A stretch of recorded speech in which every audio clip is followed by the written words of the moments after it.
코로나19 신규 확진 환자가 어제 하루 107명 늘었고 204명이 완치되면서 격리에서 해제됐습니다. 전체 확진 환자 수는 8,000명을 넘어섰지만 이 확진자 감소세가 뚜렷한 가운데 사망자는 5명이 늘어 모두 72명입니다. 취재기자 연결합니다. 김종균 기자. 네, 사회부입니다. 네, 오늘 집계 결과에서도 어제와 마찬가지로 이 새로 확진 판정을 받은 사람보다 지금 격리 해제된 인원이 더 많은 거죠?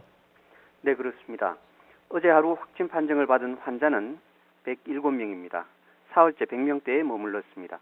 누적 환자 수는 8,086명이 됐습니다. 사망자 수는 5명이 추가돼 모두 72명으로 집계됐습니다.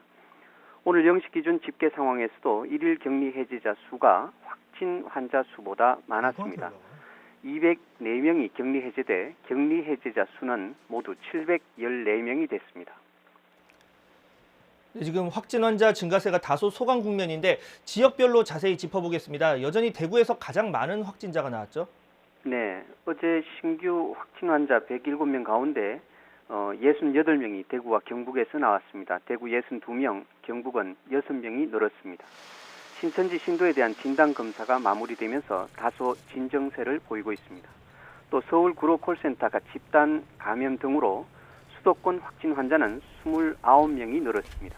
서울 13명, 경기 15명, 인천 1명이 추가됐습니다. 세종시에서는 해양수산부를 중심으로 감염이 늘면서 6명이 신규 확진됐습니다. 그 외 지역은 부산 3명, 충북 1명입니다. 나머지 광주, 대전, 울산, 강원, 충남, 전북, 전남, 경남, 제주 등 17개 시도 가운데 9곳은 어제 확진 환자가 없었습니다.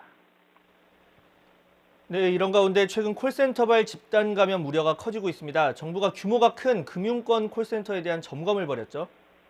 네, 정부는 대구, 경북 중심에 큰 불은 잡혔다고 보고 이제 지역사회 중심에 소규모 집단 발생을 막는 데 힘을 쏟는 중입니다. 그중 하나가 콜센터인데 밀집도가 높고 비말 전파 가능성이 큽니다. 정부는 어제 금융권 콜센터의 감염 예방 대책을 발표하고 관련 사업장을 집중 점검했습니다. 금융권 콜센터는 전국에 701곳이 있는데 6만 3천여 명이 근무 중인 것으로 확인됐습니다. 금융당국은 어제 상담원 3교대 근무, 재택근무 등을 적극 활용해 밀집도를 절반 이하로 낮출 것을 권고했습니다. 또 시급하지 않은 상담이나 민원 전화는 최대한 자제해달라고 당부했습니다. 정부는 아울러 세종청산의 추가 확진을 막기 위해 오늘부터 부처 간 연결 통로와 옥상 정원을 완전 차단했습니다. 지금까지 사회부였습니다.